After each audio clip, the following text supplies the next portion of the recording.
Welcome to Marhaba kids mall Islampura Malegaon. सभी डिजाइनों में नया स्टॉक आ चुका है। ऐसे ही और भी तमाम कलेक्शन के लिए विजिट कीजिए मरहबा किड्स मॉल इस्लामपुरा मालेगांव। आज मालेगांव शहर कांग्रेस कमेटी की तीसरी यादी हम डिक्लेयर करने जा रहे। अल्हम्दुलिल्लाह पहले 9 लोगों की यादी डिक्लेयर किए थे, कल 6 लोग की यादी डिक्लेयर किए, आज वापस 9 लोगों की यादी डिक्लेयर कर रहे हैं और आखिरी यादी कल दोपहर के अंदर जो है, कल दोपहर के पहले हम दाखिल कर देंगे।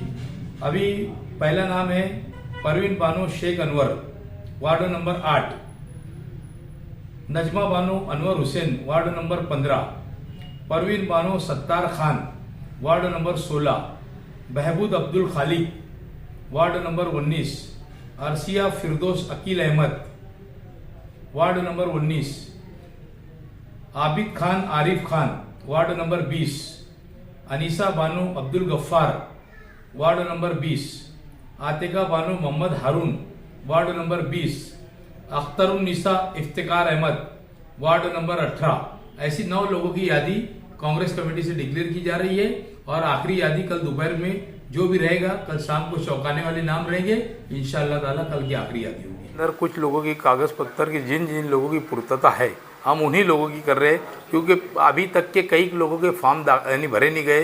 यानी जो माहिती है वो इतनी माहिती गवर्नमेंट ने मांगी है, इसके लिए कई लोग का फॉर्म नहीं भरे गए। तो मैं समझता हूँ कि अभी 10 लोगों की हम लिस्ट जारी करेंगे जिनके फॉर्म कंफर्म हो गए।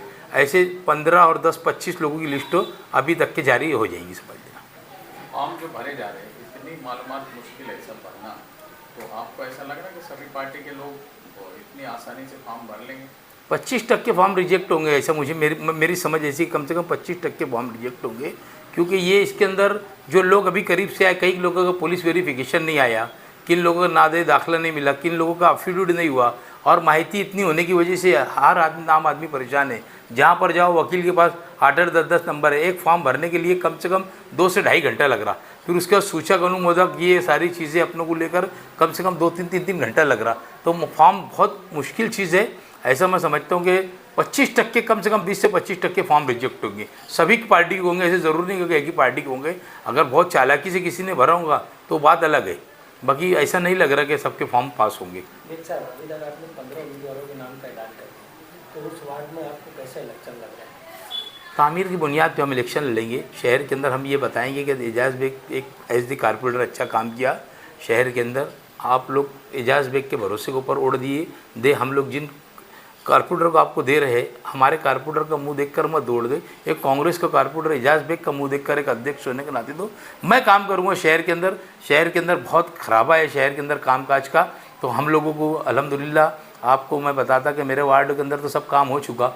कहीं ना कहीं आजू बाजू में काम करने की ज़रूरत रहेगी, तो मैं वो कहीं ना कहीं जहाँ पर हमारे कैंडिडेट चुन के आएंगे, तो हम कैंडिडेट लोगों से अपील करेंगे हमारे कैंडिडेट को चुन के दो, और इंशाअल्लाह ताला अच्छी क्वालिटी का दर्जेदार काम जहाँ हमारे लोग आएंगे चुन के हम काम करेंगे। पूरे गांव की ताकत तुम्हारे वार्ड में लगा दी है। कोई मसला नहीं है। देखो वोट देने वाला जो है जो वार्डों के लोग हैं और वार्डों के लोगों की चाहत है एजाज बेग, और इंशाअल्लाह ताला यहाँ पर कोई भी मामला नहीं होंगे। और अगर काम की बुनियाद के ऊपर यहाँ के लीडरान अगर इलेक्शन लड़ रहे होंगे, सिर्फ मैं एक आपको बताना चाहता, अगर काम की बुनियाद पे लोग इलेक्शन लड़ेंगे ना, तो ये मेरे सामने वोट भी यानी कोई उम्मीदवार नहीं देंगे, क्योंकि मैं काम किया हूँ, आप लोगों को भी मालूम है, शहर देख रहा है।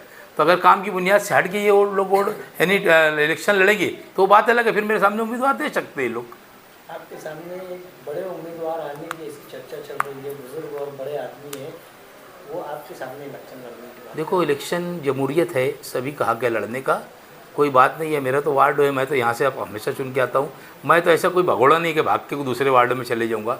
मैं इंशाअल्लाह ताला इसी वार्डों से इलेक्शन लड़ूंगा, और ये मेरे वार्डों की माँ बहनें दोस्त बुज़ुर्ग हजरात, ये असम्बली का इलेक्शन नहीं है, ये अलग वार्डों का इलेक्शन एक अच्छा होता, शख्सियत पे इलेक्शन होता, कामकाज की बुनियाद पे इलेक्शन होता।